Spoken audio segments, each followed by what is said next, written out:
Chad served almost 21 years as a U.S. Navy SEAL. Towards the end is when things just started to derail. He was my husband. He was my teammate. He was at home. He wasn't on foreign soil, and it was my watch. There's a lot of shame and guilt and regret that comes to people and families who've lost someone to suicide. And I carry that too.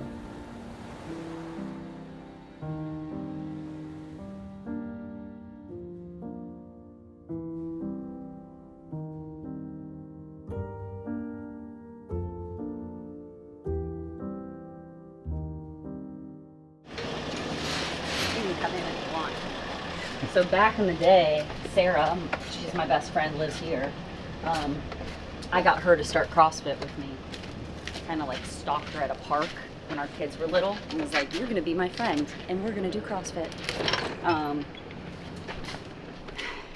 then she ended up becoming a trainer, and then she coached people for years out of here, this little space, which is where I work out while I'm visiting. But we're gonna steal one of her boxes and she's good with it.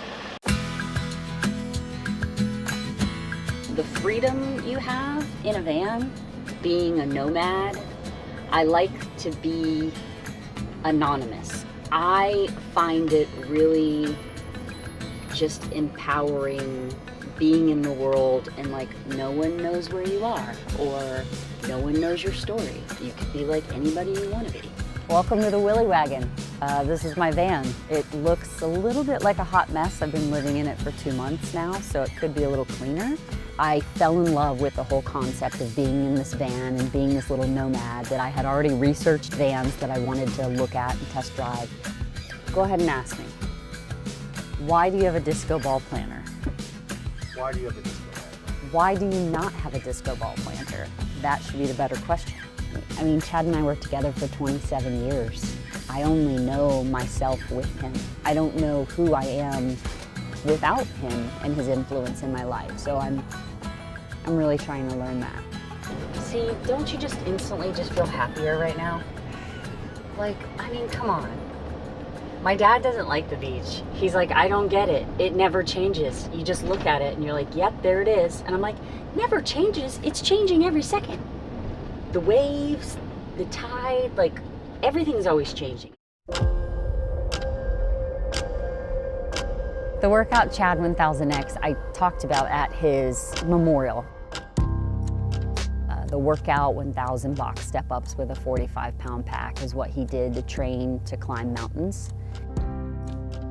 I truly didn't think much of it when I shared that story, but Dave texted me and he was with some well-known friends, Adrian Bosman and James Hobart, and said, hey, we're gonna do this workout. Is that cool? We're gonna throw this down. I'm gonna snap a picture. And I thought, oh, okay, cool, go do it. So often hero workouts are done on the anniversary of death, right? Chad's anniversary of death is October 29th. However, Veterans Day is just a few days later, November 11th. And doing the workout Chad 1000X on Veterans Day and or around Veterans Day, to me, it's a way for us to, on the home front, show our support for our military. We've had over 7,000 military KIA. We've had over 30,000 die by suicide. That's an alarming statistic. Chad is just one of 30,000 veterans who have died by suicide. He's no real different. He's one of thousands of stories we could tell. And the veteran suicide epidemic is huge. And so if I could share his story and shed light onto the struggle that they face and do it over Veterans Day as a testimony to all of our men and women that are serving this country that might be struggling, that we stand with you and we see you, then maybe it could do some good. One of the most traumatic events you can experience in your lifetime is the loss of your spouse. Not everybody grieves the same way, and some people take longer. I know for me it's going to be the rest of my lifetime. life keeps moving forward. You don't really get a chance to just freeze in time, even though in grief you feel completely frozen in time. No matter how good of a person you are, no matter how accomplished you are, no matter the successes you've had, it could all be gone tomorrow. I choose to live every second of this life to the best of my ability.